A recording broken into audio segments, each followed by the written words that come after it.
का सबसे जो पॉपुलर है और लास्ट डेस्टिनेशन है आज का हमारा, वो है हॉल ऑफ फ्रेम का। जस्ट ले सिटी केयर जाने की, और ये राइट साइड भी पड़ती है। अगर आप कारगिल से आते वक्त आप आ रहे हो तो ये राइट साइड में है हॉल ऑफ फ्रेम। टूरिस्ट लोगों का टाइम है वो सुबह 9 बजे से लेके 1 बजे तक, और 2 बजे से लेके शाम के 6 बजे तक है। और इंडियंस जो है, इंडियन सिटीजन्स के लिए 200 रुपीज़, और फॉरेनर्स है तो 400 रुपीज़। अगर आपके पास मोबाइल फ़ोन और स्टिल कैमरा है तो उसके लिए 20 रुपीज़ चार्ज देना पड़ेगा।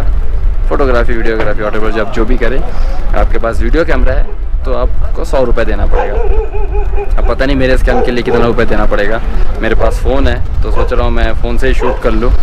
और कहते हैं कि अगर आपके पास कुछ कीमती सामान है, बैग वगैरह है, तो आप अपनी गाड़ी में रख जाओ। अगर कुछ हो जाए तो ये इनके ज़िम्मेदार नहीं होंगे।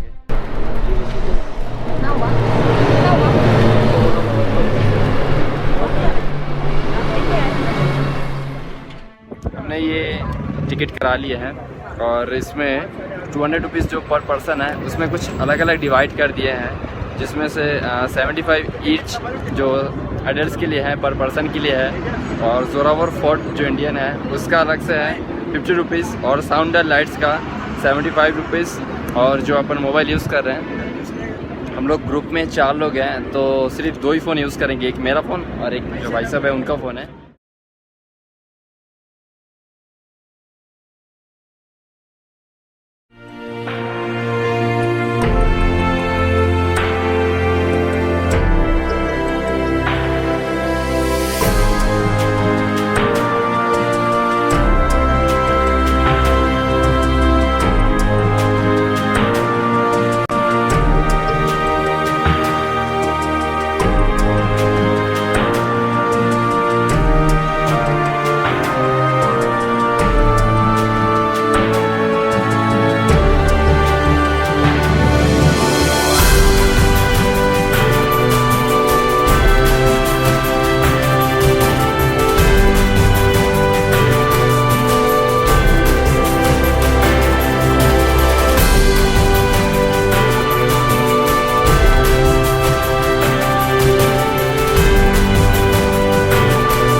जीवन जो मिला था हमको ये वो देश पे हमने वार दिया,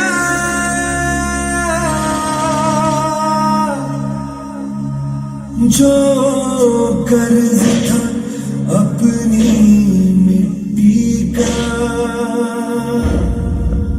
वो हमने आज उतार दिया।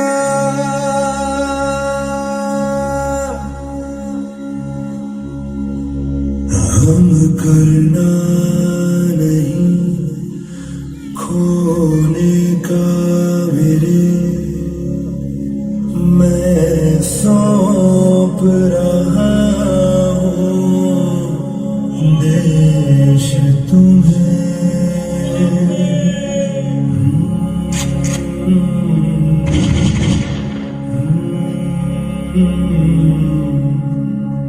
मिटने नहीं देना आने कभी, कम हो वतन की शान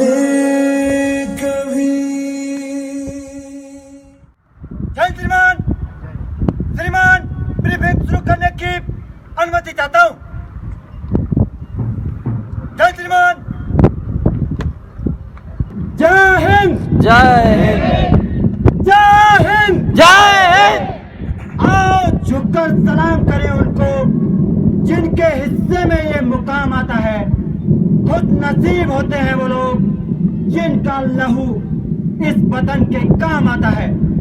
मैं grenadier Manoj Kumar, 3 grenadier 118 independent infantry brigade group और 14 कोर की तरफ से आप सभी देवियों और सज्जनों का इस ऐतिहासिक हॉल ऑफ फेम की पावन सरजमी पर हार्दिक अभिनंदन एवं स्वागत करता हूं।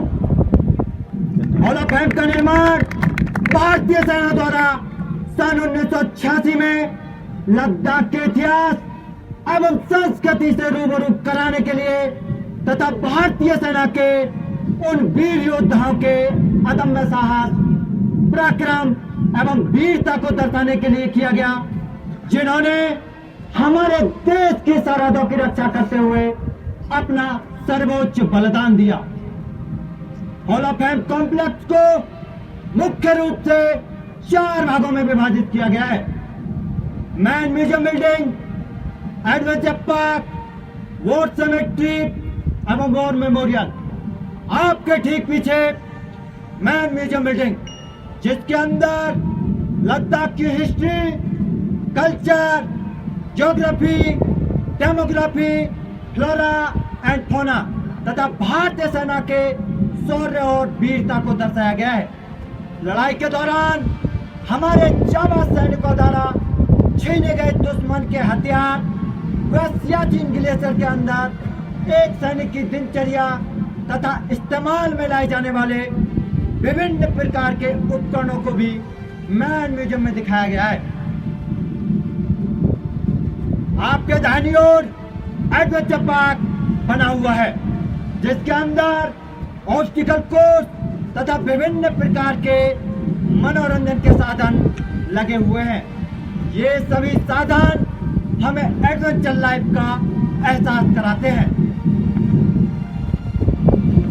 आपके बाईं ओर वॉर सेमेट्री बनी हुई है जिसके अंदर भारत की आजादी से लेकर अब तक लद्दाख क्षेत्र में शहीद हुए 1724 वीर शहीदों के नाम अलग अलग पत्थर की शिला पर अंकित किए गए हैं।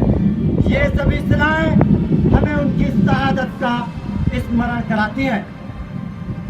आपके ठीक सामने वॉर मेमोरियल बना हुआ है जिसकी स्थापना वीर शहीदों की याद में सन 2006 में की गई थी। उन वीर शहीदों के नाम यहाँ स्वर्णिम अक्षरों में अलंकित किए गए हैं। उनकी याद में यहाँ हमेशा अमर जवान ज्योति प्रज्वलित रहती है। वॉर मेमोरियल के साथ भारत का राष्ट्रीय ध्वज लगा हुआ है जिसके बाईं ओर इंडियन आर्मी, इंडियन एयरफोर्स तथा दाहिनी ओर नॉर्दर्न कमांड और 14 कोर का फ्लैग लगा हुआ है। अभी आपके सामने राष्ट्रीय ध्वज को उतारने की परेड प्रस्तुत की जाएगी जिसे वीटिंग द रिट्रीट परेड कहा जाता है। आप सभी इसी परेड का भरपूर आनंद उठाएं।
ये बात हवाओं को बताए रखना, बस ये बात हवाओं को बताए रखना।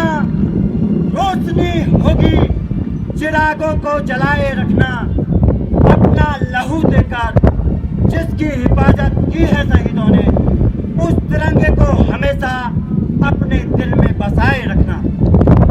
आज हम सब मिलकर उन वीर योद्धाओं को याद करते हैं जिन्होंने हमारे देश की सीमाओं की रक्षा करते हुए अपने प्राणों की आहुति दी।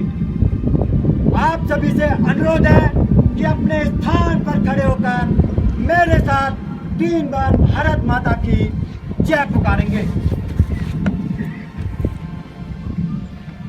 भारत माता की जय, भारत माता की जय, भारत माता की जय।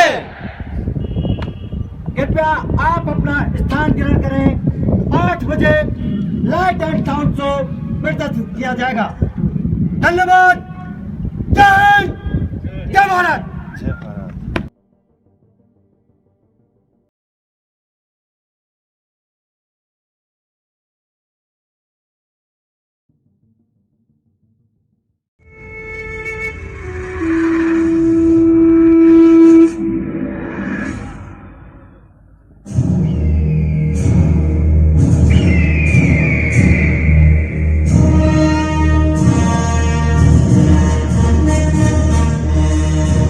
सरजमीन हिंदुस्तान, तेरे उन जानिसारों, जांबाजों, शहीदों और मुहाफिजों को सलाम है, सलाम है, सलाम है, जिन्होंने अपनी बहादुरी की कलम से फतह की एक और बेमिसाल तारीख लिख दी। गवाह है आज भी कारगिल की वो बुलंद चोटियां, जिनको तुमने अपने लहू से सींच कर तिरंगे की आन, बान और शान को रोशन कर दिया। ऐ मेरे वतन, मुझे तेरी कसम, हम अपना फर्ज निभाएंगे। अब तलक जिए बस तेरे लिए, बस तेरे लिए मर जाएंगे। वंदे मातरम, वंदे मातरम, वंदे मातरम, वंदे मातरम, वंदे मातरम, वंदे मातरम, वंदे मातरम। चाहे भी चले तूफान उठे, बढ़ता ही रहे, तू रुके नहीं। जब तक है फलक, जब तक है जमीन, मेरा दिल ये कहे कभी झुके नहीं। बस यूं ही लहराए तिरंगा, बस यूं ही लहराए तिरंगा। वंदे मातरम, वंदे मातरम, वंदे मातरम, वंदे मातरम। विशाल हिमालय की मीलों दूर तक फैली हुई पहाड़ियां, श्रीनगर के पूर्व में और लद्दाख की पश्चिम दिशा की ओर एक सुंदर और शांत गांव है, जिसे चारों तरफ बर्फ की ऊंची ऊंची पहाड़ियों से घिरा होने के कारण खार यानी किला और किल यानी केंद्र, कारगिल के नाम से जाना जाता है। सन 1999 और अचानक पूरी दुनिया ने चौंक कर इस तरफ देखा। पड़ोसी मुल्क पाकिस्तान ने बगैर किसी आभास के भारत की सीमा पार करते हुए कारगिल पर फौज बैठाकर अपना कब्जा जमा लिया। इस काम में पाकिस्तान ने अपने स्पेशल सर्विसेज ग्रुप और 5 से 7 उत्तरी लाइट इन्फेंट्री बटालियनों का इस्तेमाल किया। बड़े ही फख्र से उन्होंने इस षड्यंत्र को नाम दिया ऑपरेशन पत्र। इरादा था कश्मीर और लद्दाख को जोड़ती कड़ी को तोड़ना। देखते ही देखते द्रास सेक्टर के निचले मुश्को घाटी, मारपुरा रिज लाइन, कारगिल के आसपास काकसर बटालिक सेक्टर, चोर बाटला सेक्टर और सियाचिन के दक्षिण में तुर्तुक सेक्टर पर पाकिस्तान ने कब्जा कर लिया था। 3 मई 1999 ऊंची पहाड़ियों पर पशुओं को चराते चरवाहों ने बटालिक सेक्टर में पंजू के पास पठानी सूट पहने कुछ संदिग्ध लोगों को बंकर खोदते देखा। चरवाहों के मुखिया ताशी नामग्याल ने तुरंत इसकी सूचना भारत सेना को दी। सेना हरकत में आई और पेट्रोलिंग यूनिट ने उन बंकरों पर नजर रखना शुरू किया। मई 15 कैप्टन सौरभ कालिया की अगुवाई में निकली पेट्रोलिंग पार्टी इलाके में पहरा देते हुए बड़े रहस्यमय ढंग से गायब हो गई। फिर जो बातें सामने आई वो चौंका देने वाली थी। तत्कालीन प्रधानमंत्री श्री अटल बिहारी वाजपेयी पड़ोसी देशों के साथ सद्भावना में विश्वास रखते थे, पर पाकिस्तान के इस छुपकर हमला करने की साजिश से वो अत्यंत क्षुब्ध हो उठे। हम शांति चाहते हैं, ये तो दुनिया ने देखा। अब दुनिया ये देखेगी कि हम शांति की रक्षा के लिए और अपनी शक्ति का भी प्रदर्शन कर सकते हैं। लड़ाई के परिणाम के बारे में भी मेरे मन में कोई संदेह नहीं है। हमारी विजय निश्चित है और हम विजयी होकर दिखाएंगे। उन्होंने देश की तीनों सेनाओं को बगैर एक पल गवाए दुश्मन की गोली का जवाब गोलों से देने का आदेश सुनाया। तो भारतीय सेना ने तुरंत एक्शन लेते हुए युद्ध का ऐलान कर दिया। मिशन का नाम था ऑपरेशन विजय। जवानों, दुश्मन बर्फ की चादर ओढ़ के छिपा है। सोचता है हमें दिखेगा नहीं, लेकिन उसे पता नहीं अब हमारी आंखें खुल चुकी हैं। हमने देख लिया है उसे। अब उसे देखना है हमारी मां की इज्जत पर जो हाथ डालता है, उस हाथ को हम उसके कंधों से उखाड़ के फेंक देते हैं। भारत माता की जय। पाकिस्तान की सेना सरहद पार कर बहुत अंदर तक पहुंच चुकी थी और उनको पीछे से हर तरह से तोपों और लड़ाकों की मदद मुहैया की जा रही थी। कारगिल, द्रास और बटालिक में दुश्मन को उखाड़ फेंकने की जिम्मेदारी general officer commanding 8 mountain division major general Mohinder Puri के जिम्मे थी। कारगिल में लड़ाई शुरू हो चुकी थी। जनरल वीपी मलिक के नेतृत्व में लड़ी गई कारगिल की जंग अपने आप में एक मिसाल है। मई 1999 अधिकतर सैन्य बल बटालिक, द्रास और मशको घाटी में तैनात थे ताकि हम पाकिस्तानी घुसपैठियों को कुकर ताम, खानूबर, तोलोलिंग, टाइगर हिल, पॉइंट 4875 और मशको घाटी से खदेड़ सके। पहली कोशिश थी नेशनल हाईवे के आसपास की चोटियों से दुश्मन को भगाना और अपना अधिकार फिर से स्थापित करना। भारतीय लड़ाकू विमान हमले को तैयार थे और ऑपरेशन सफेद सागर के अंतर्गत दुश्मन के ठिकानों को बर्बाद करने को पूरी तरह मुस्तैद।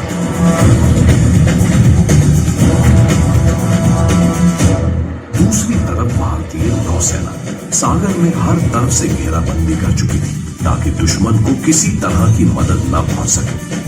23 मई से 30 मई के बीच हाईवे के आसपास की पोजीशंस को खाली करवाने के लिए हमने शुरुआती हमला किया। 29 मई 1999 पॉइंट 4540 पर कब्जा कर लिया गया। इसी दौरान लद्दाख स्काउट्स के मेजर सोनम वांगचुक को आदेश मिला कि बटालिक सेक्टर में 18,000 फीट की ऊंचाई पर लाइन ऑफ कंट्रोल पे फौरन अपनी ऑब्जर्वेशन पोस्ट स्थापित करना बहुत जरूरी है। सिर्फ 30 साथियों को साथ ले वांगचुक ने बेहद कठिन चढ़ाई वाली उन दुर्गम पहाड़ियों पे मार्च शुरू किया। जुलै साहब, 18,000 फुट की ऊंचाई पर जाके पता चला दुश्मन वहां पहले ही पहुंच चुका है। तो साहब तो और भी अच्छा है, ऑब्जर्वेशन पोस्ट बिना दुश्मन की लाशों के वीरान नजर आएगा ना। हाँ सर, बिल्कुल सही कहा सर। वैसे भी ऐसा शुभ काम करने से पहले बलि देने की परंपरा है हमारी। देवी माँ को खुश करने के लिए कुछ सिर तो चढ़ाने चाहिए ना। हाँ हाँ सर, हमारा खुखरी ने भी बहुत टाइम से खून नहीं चखाया सर। तो आज चख लेगी।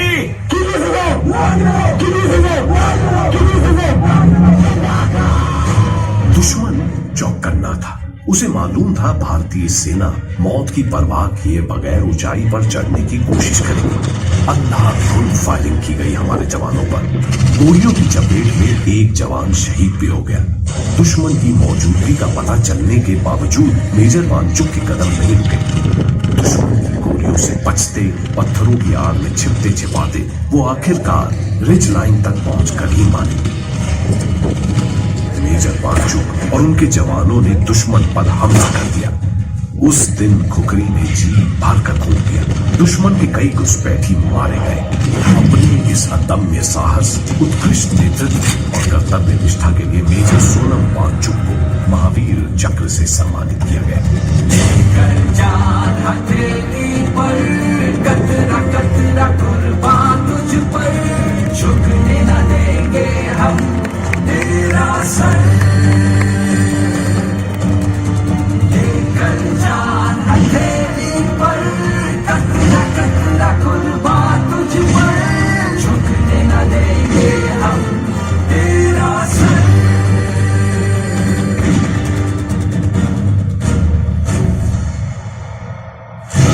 हर गुजरते दिन के साथ कारगिल की लड़ाई भयंकर रूप ले रही थी। यही समय था हिंदुस्तान को अपनी आर्टिलरी क्षमता दिखाने का मौका मिला और तब हमने निकाली भारतीय सेना की शान, बोफोर्स।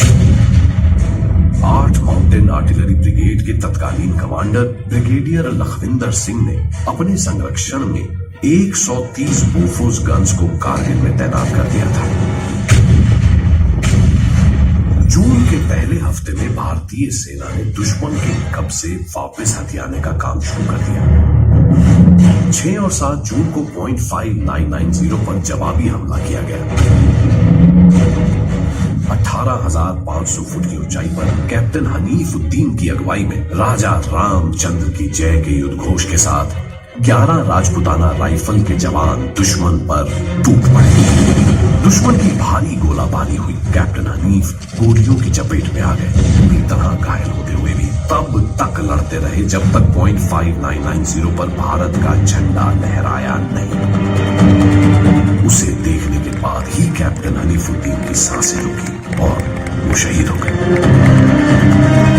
उनकी वीरता के सम्मान में आज उस इलाके का नाम सब सेक्टर हनीफ हो चुका है और उन्हें मरणोपरांत वीर चक्र से सम्मानित किया गया।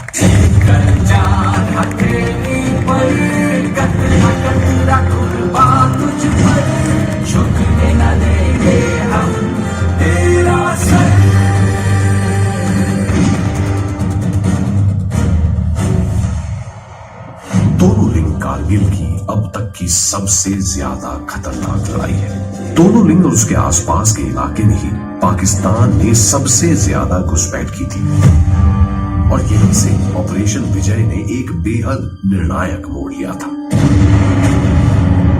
नेशनल हाईवे अभी भी पूरी तरह सुरक्षित नहीं था। नेशनल हाईवे को सुरक्षित करने की जिम्मेदारी 56 माउंटेन ब्रिगेड के कमांडर ब्रिगेडियर अमर ऑल को सौंपी गई। प्लान के मुताबिक कर्नल कुशल ठाकुर कमांडिंग ऑफिसर 18 ग्रेनेडियर्स को दोनों लिंक को कैप्चर करना था। ऐसे में सामने आए 18 ग्रेनेडियर्स के लेफ्टिनेंट कर्नल आर विश्वनाथन और मेजर राजेश अधिकारी। उनका मिशन था अपनी पलटन के साथ लक्ष्य के समीप पहुंचकर दुश्मन से नजरें बचाकर एक कैंप तैयार करना ताकि दुश्मन की जानकारी लगातार मिलती रहे।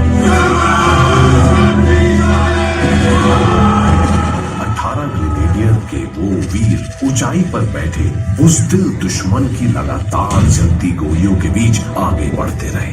दोनों बहादुर ऑफिसरों ने अपनी जान दे दी मगर अपनी पलटन को न रुकने दिया न होने दिया। भारतीय आर्टिलरी का जबरदस्त तालमेल था और सैनिकों ने साथ मिलकर दुश्मन घेर कर उनकी धज्जियां उड़ा दी।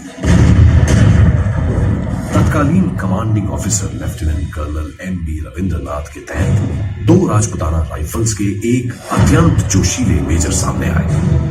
नाम मेजर विवेक गुप्ता। उनकी हिम्मत देख उनके सिपाही दुगने जोश के साथ उनके कदम से कदम मिलाते।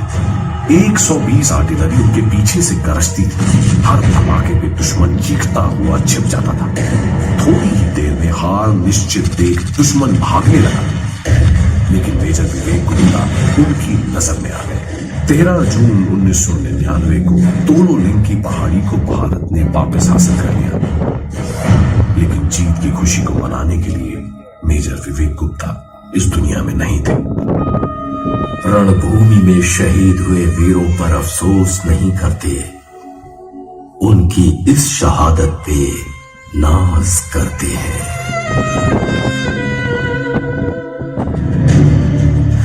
अब अगला लक्ष्य था पॉइंट 5140।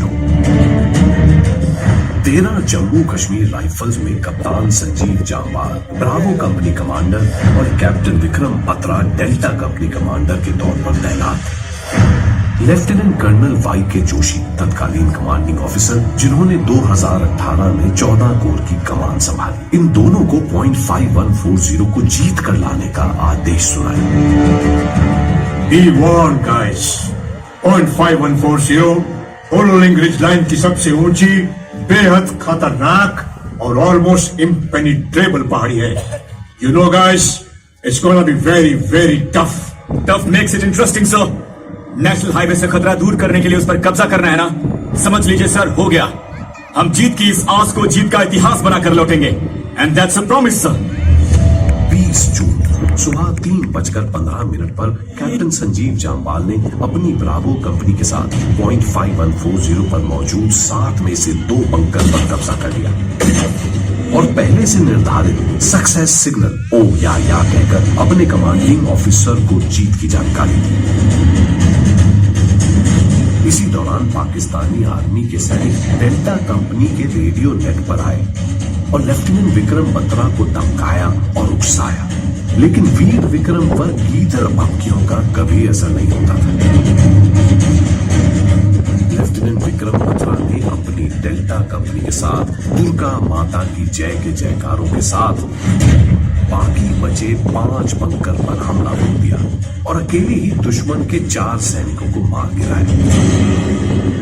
सुबह 4:35 पर कैप्टन विक्रम बत्रा ने अपने कमांडिंग ऑफिसर को जीत का सक्सेस सिग्नल दिया।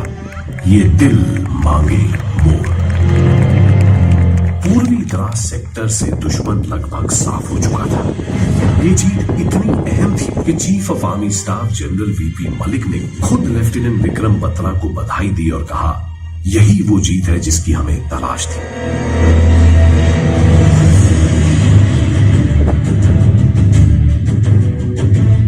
उसकी बहादुरी ने भारतीय सैनिकों के मन में नया जोश भर दिया था। उसका नाम बदल कर रखा शेरशाह। शेरशाह, शेरशाह, शेरशाह, शेरशाह। शेरशाह वो जिसके सामने दुश्मन कभी नहीं टिका, जो टिक गया समझो मिट गया। तोलो लिंग और पॉइंट 5140 से खदेड़े जाने के बाद पाकिस्तानी अब पॉइंट 4700 पर जम गए। 18 गढ़वाल राइफल्स के जवानों ने भारी गोलाबारी के बीच बड़े चौंका देने वाले तरीके से दुश्मन पर हमला कर उन्हें जड़ से उखाड़ दिया और पॉइंट 4700 पर अपनी जीत दर्ज की। पाकिस्तानी आर्टिलरी 3 पिंपल इलाके में बैठकर हम पर सटीक निशानेबाजी कर रही थी। मेजर आचार्य और कप्तान विजयन थापड़ ने अपने साथियों के साथ मिलकर दुश्मन पर हमला बोल दिया। जख्मी होने के बावजूद दुश्मन से लड़ते रहे और आगे बढ़ते रहे। कामयाबी तो मिली पर अपनी जान की कुर्बानी दे गए। 3 पिंपल्स की लोन हिल पर अभी दुश्मन का ही कब्जा था। कैप्टन एड कैंगरूज बिना किसी स्पेशल माउंटेनियरिंग इक्विपमेंट के चट्टान के साथ साथ आगे बढ़कर ऊपर चढ़े और पूरी निडरता के साथ यूनिवर्सल मशीन गन को संभाले दुश्मन के 2 सैनिकों को मार दिया और फिर बाकी 2 को अपनी कमांडो नाइफ से मौत के घाट उतार दिया।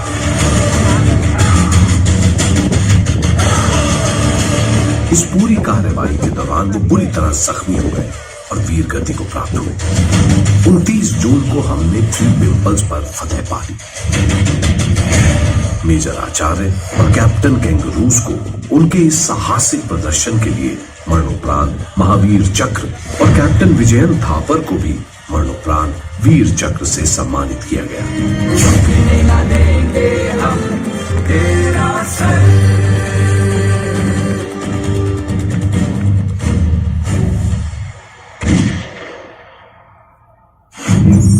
उधर दूसरी तरफ 30 जून को हमने खालूबर की रिज लाइन पर अपनी पकड़ बना ली। 3 जुलाई सुबह तड़के ही जय महाकाली आयो गुरखाली के युद्धघोष से पूरा इलाका थर्रा उठा।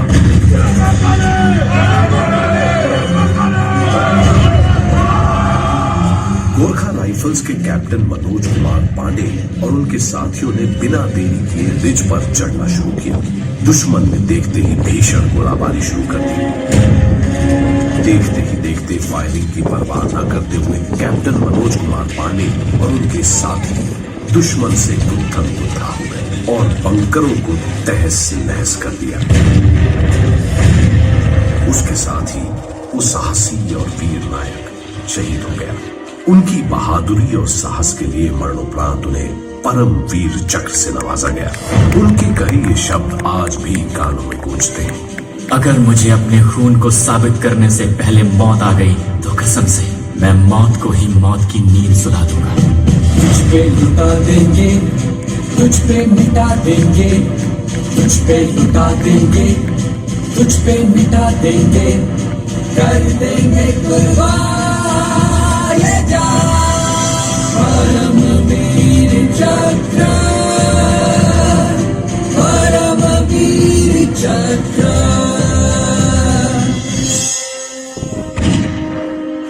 उनके इस पराक्रम की वजह से ही भारतीय सेना खालूबर पर अपना वर्चस्व दोबारा स्थापित करने में सफल हुई। 4 जुलाई 1999 जनरल वीपी मलिक के अनुसार .4875 की लड़ाई कारगिल युद्ध में सबसे मुश्किल लड़ाइयों में से एक थी। .4875 कॉम्प्लेक्स को कैप्चर करने की जिम्मेदारी 79 mountain brigade commander brigadier Ramesh Kakkar को सौंपी गई। 79 माउंटेन ब्रिगेड के 13 जम्मू और कश्मीर, 17 जाट और 2 नागा ने इस लड़ाई में हिस्सा लिया। 13 जम्मू और कश्मीर के कमांडिंग ऑफिसर कर्नल जोशी ने अपने चारों company commander major Bhaskar, major Gurpreet, major SS Japal और मेजर विकास वोरा को ऑपरेशन के बारे में ब्रीफ किया। Look here guys, this is .4875. ये है पिंपल 2 और यहाँ फ्लैग टॉप। चारों तरफ से दुश्मन घात लगाकर बैठा है। वो जानता है कि कुछ ही घंटों में उसका खेल खत्म होने वाला है। So they are going to play dirty. Dirty as in ना कोई दीन, ना कोई ईमान, with absolutely no scruples. किसी भी तरीके से दुश्मन सिर्फ और सिर्फ हमें रोकना चाहता है, बस। Permission to speak sir. बोलो मेजर गुरप्रीत। दुश्मन चाहे जैसा भी हो sir, this is the Indian army. ना हम रुकते हैं ना कभी झुकते हैं। Great. And you, Major Vikas Vora? I concur, sir. Let's wipe these bugs out of our home, sir. 4 July 2100 hours 13 Jammu और कश्मीर राइफल ने दोबारा हमला बोल दिया। मेजर भास्कर की अगुवाई में चार्ली कंपनी 5 जुलाई की सुबह 4:30 बजे तक दुश्मन से 200 मीटर के दायरे में पहुंच गई। अचानक दुश्मन को हमारी गतिविधि की भनक लगी और उसने .4875 पिंपल 2 और एरिया फ्लैग टॉप से अंधाधुंध फायर खोल दिया। सुबह हो चुकी थी। दुश्मन के 2 बंकर करारा फायर बरसा रहे थे। उन्हीं बंकर को बर्बाद करने की कोशिश में सूबेदार रमेश चंद्र और राइफलमैन नरेंद्र शहीद हुए। लगा आगे बढ़ना शायद नामुमकिन है।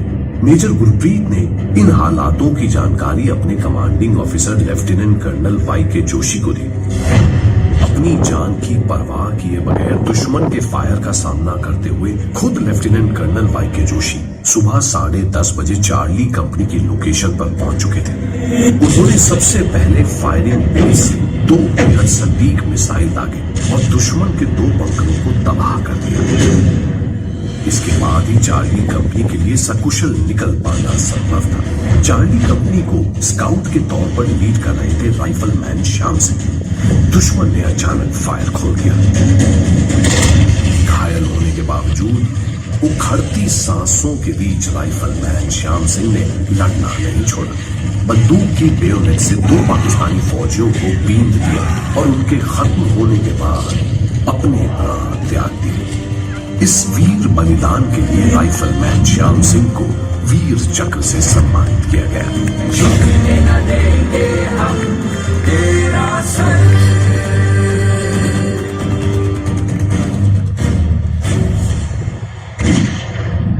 अपनी मातृभूमि की अस्मिता कायम रखने के लिए कभी कभी अपने खून का चोला बनाकर मां के सर पर उड़ाना पड़ता है। राइफलमैन श्याम सिंह की जगह राइफलमैन संजय कुमार ने ले ली। दुश्मन ऊंचाई से मशीन गन से गोलियां बरसा रहा था। राइफलमैन संजय कुमार ने अदम्य साहस का परिचय दिया और दुश्मन पर फ्लैंक से धावा बोल दिया। गोली लगी हुई थी, कोहनी पर गहरा जख्म था, लेकिन राइफलमैन संजय कुमार रुकने का नाम ही नहीं ले रहा था। बंकर पर दनादन चार्ज करते एक के बाद एक 3 पाकिस्तानी फौजियों को ढेर कर दिया। राइफलमैन संजय कुमार को इस अद्भुत साहस के लिए परमवीर चक्र से सम्मानित किया गया।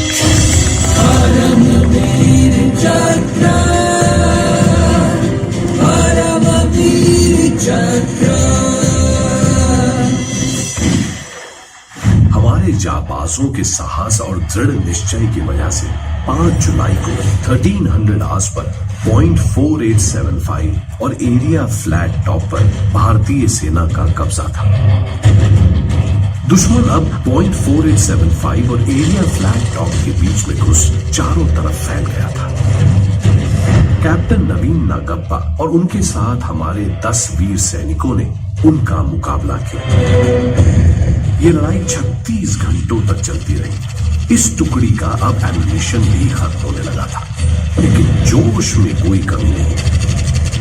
अब दुश्मन हमारी टुकड़ी पर लगातार ग्रेनेड बरसा रहा था, लेकिन हमारे जाबाज बिना हिम्मत हारे उन्हीं ग्रेनेड्स को उठाकर दुश्मन के बंकर पर फेंककर उन्हें बर्बाद कर रहे थे। उसी दौरान कैप्टन नवीन नागप्पा के पास एक ग्रेनेड फटा और वो गंभीर तरीके से जख्मी हो गए। इसी दौरान कैप्टन विक्रम बत्रा और सूबेदार रघुनाथ सिंह को पूर्वी दिशा से जाकर रॉकी नॉक पर दुश्मन को बर्बाद करने का आदेश मिला। भारतीय सेना का ये शेरशाह अपनी टुकड़ी को लेकर आगे बढ़ रहा था जब उन पर दुश्मन के एक बंकर से कारगर फायर आया। कैप्टन विक्रम बत्रा की टुकड़ी ने तुरंत पत्थरों में आड़ ली। पाकिस्तानी सैनिक इस शेर की बहादुरी से भली भांति वाकिफ थे, उन्हें उकसाने लगे। ओए होए, तू है शेरशाह? अपने बंदे कह रहे थे शेर है तू, है? हाँ देखिए जरा, बड़ा शेर बनता है तू, है? अरे शेर बनाने से नहीं बनते बेवकूफों, शेर को उसकी माँ जनती है, माँ, और मेरी माँ है भारत माँ। निकलो हमारे देश से, दफा हो जाओ। और ठीक है, चले जाएंगे। और पर जो तुम्हारी फिल्म स्टार है माधुरी दीक्षित, और एक बार उसको तो यहाँ बुलवा दे। हाँ भी बुला दे माधुरी दीक्षित। आ गई माधुरी दीक्षित, ले विद लव। और माधुरी दीक्षित जरा बिजी है बेवकूफों, तो मैं खुद आ रहा हूँ तुम्हारे लिए। कैप्टन विक्रम बत्रा ने दुश्मन पर गोलियों की बौछार कर दी और 5 दुश्मन मार गिराए। भागते हुए दुश्मन ने पलटवार किया और चारों तरफ से गोलियां बरसानी शुरू की। एक गोली कैप्टन बत्रा के सीने में लगी। वो फिर भी गोलियां चलाता रहा। अचानक पास ही दुश्मन का एक रॉकेट फटा और उसका स्प्लिंटर कैप्टन बत्रा के सर को भेद गया और उस शूरवीर की वहीं मृत्यु हो गई। देश की रक्षा करते करते वो परमवीर शहीद हो गया। उनके इस अदम्य साहस के लिए उन्हें भारत के सर्वोच्च वीरता पुरस्कार परमवीर चक्र से सम्मानित किया गया।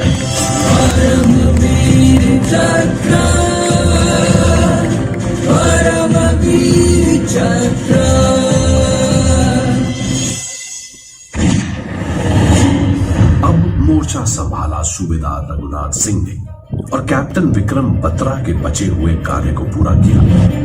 पॉइंट 4875 पर विजय हासिल करने के बाद कमान अधिकारी 13 जैकरेफ लेफ्टिनेंट कर्नल वाई.के. जोशी ने पाकिस्तानी सैनिकों के शवों को पूरे सैनिक सम्मान के साथ दफनाकर मानवता और भारतीय सेना की परंपराओं की अद्भुत मिसाल प्रस्तुत की। इस लड़ाई के दौरान 13 जम्मू कश्मीर राइफल्स, 2 नागा और 18 गढ़वाल राइफल्स ने मिलकर दुश्मन के 71 हथियारों पर कब्जा किया। 4 जुलाई की रात हमने एक साथ कई आक्रमण किए। एरिया वेल बैंड को पहले चरण में ही आजाद कर चुके थे। अब बारी थी पिंपल 1, पिंपल 2 और ट्विन बम्स को आजाद करवाने की। भारत माँ से प्रेम और उस माँ के स्वाभिमान को जो सर माथे पर रखे वही देश का सच्चा सिपाही कहलाता है। और ऐसा ही एक और अत्यंत साहसी और सच्चा सिपाही उस रात कारगिल युद्ध में उभर कर सामने आया, कैप्टन अनुज नैयर। जाट रेजिमेंट के एक युवा अफसर दुश्मन को टारगेट करते हुए अकेले बहुत आगे तक निकल आए। किसी का इंतजार करने का समय नहीं था, इसलिए अकेले ही दुश्मन से भिड़ गए और पाकिस्तान के 3 मजबूत बंकर तबाह कर मिट्टी बना दी। तभी दुर्भाग्य से दुश्मन का एक ग्रेनेड उनके ऊपर आ लगा और हमारे एक बहादुर योद्धा को लड़ते हुए वीरगति प्राप्त हुई। मरणोपरांत महावीर चक्र से सम्मानित किया गया।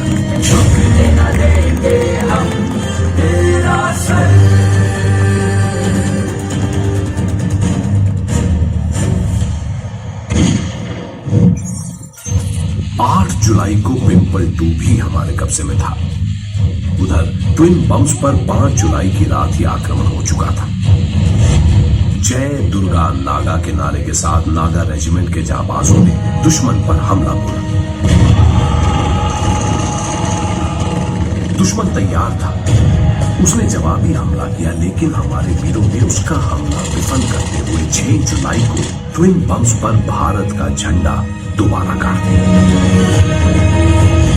10 जुलाई को सारा इलाका भारत के कब्जे में था। मशको घाटी में हाईवे पर मंडराता खतरा समाप्त हो गया। टाइगर हिल को दुश्मन से खाली करने की प्रक्रिया भले ही 15 मई को शुरू हो गई थी, पर वहां से दुश्मन का नामो निशान मिटाते मिटाते मई खत्म हो गया। 192 माउंटेन ब्रिगेड के कमांडर ब्रिगेडियर MPS बाजवा ने 18 ग्रेनेडियर और 8 सिख को टाइगर हिल पर हमला करने का आदेश दिया।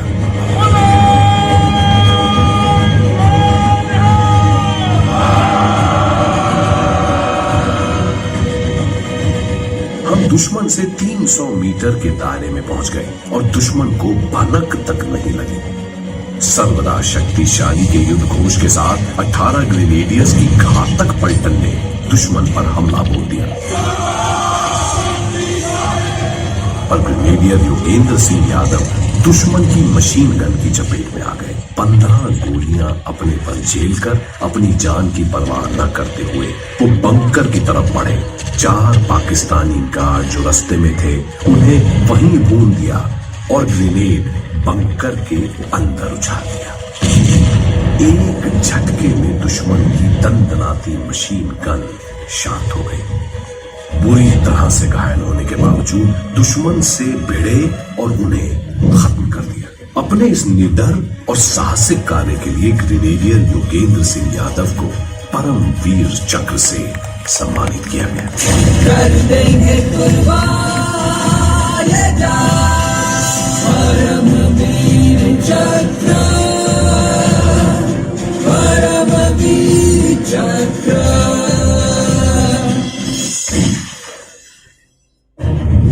दुश्मन को भारी नुकसान पहुंचाते हुए 8 जुलाई को टाइगर हिल पर फतेह पा ली गई। उधर पाकिस्तान हताश हो चुका था। कश्मीर के मुद्दे को ढाल बनाकर बाकी देशों से मदद की गुहार लगाने लगा।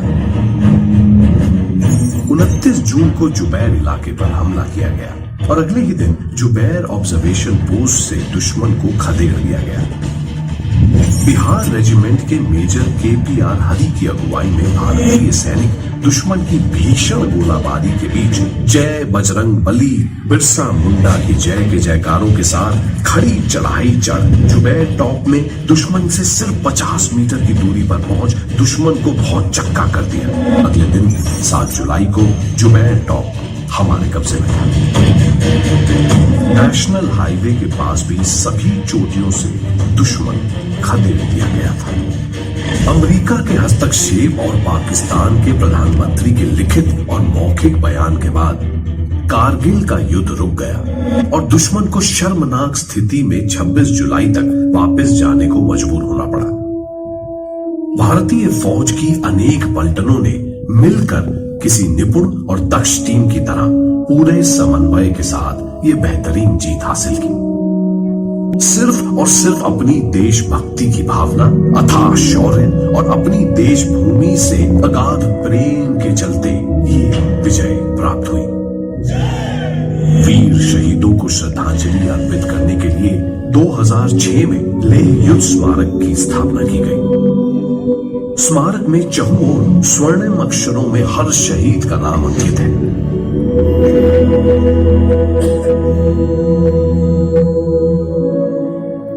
वीरों की समाधि शौर्य स्थल के नाम से प्रसिद्ध है। इस सारे प्रांत की रक्षा करते हुए देश की आन की खातिर अपने प्राण आहूत करने वाले लगभग 1700 सैनिकों के बलिदान सदैव अमर करती हुई ये वो पावन भूमि है। हॉल ऑफ फेम यानी कीर्ति स्मारक की स्थापना का उद्देश्य था सेना के हर एक सिपाही को गौरवान्वित और देशभक्ति से प्रेरित करना। ऑपरेशन विजय में कई युवा अफसर और सैनिक अपने कर्तव्य को निभाते निभाते शहीद हो गए। इस युद्ध में मिली जीत का श्रेय हर उस ऑफिसर और हर उस जवान को जाता है जिसने अपनी धर्म और जाति से ऊपर उठकर सिर्फ अपने देश, अपनी मातृभूमि की प्रतिष्ठा के लिए ये युद्ध लड़ा और अपने देशवासियों के नाम एक अमर संदेश छोड़ गए।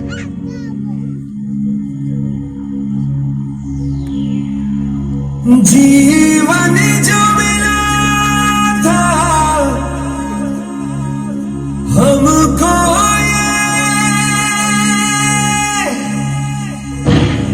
वो देश पे हमने वार दिया।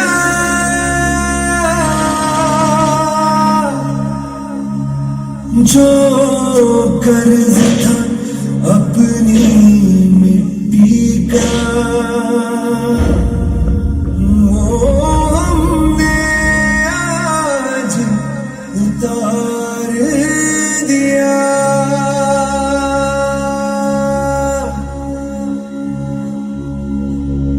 हम करना नहीं खोने का मेरे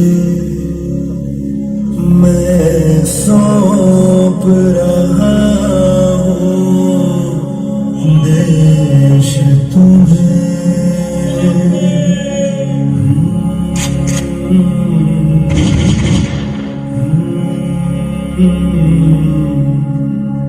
मिटने नहीं देना आने कभी कम हो ना वतन की शान कभी। वंदे मातरम वंदे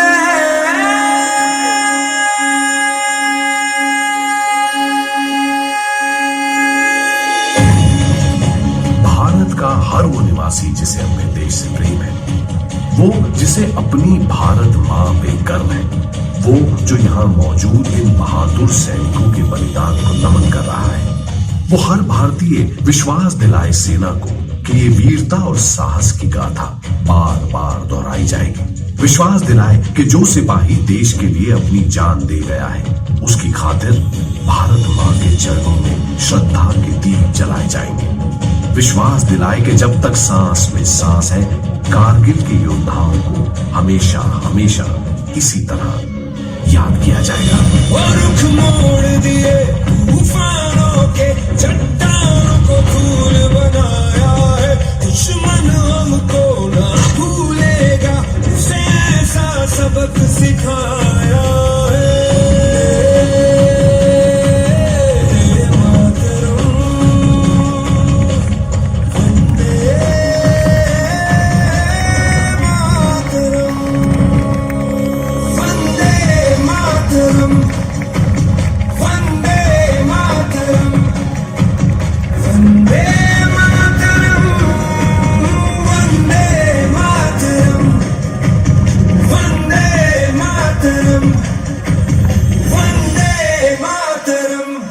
भारत माता की जय। जय हिंद।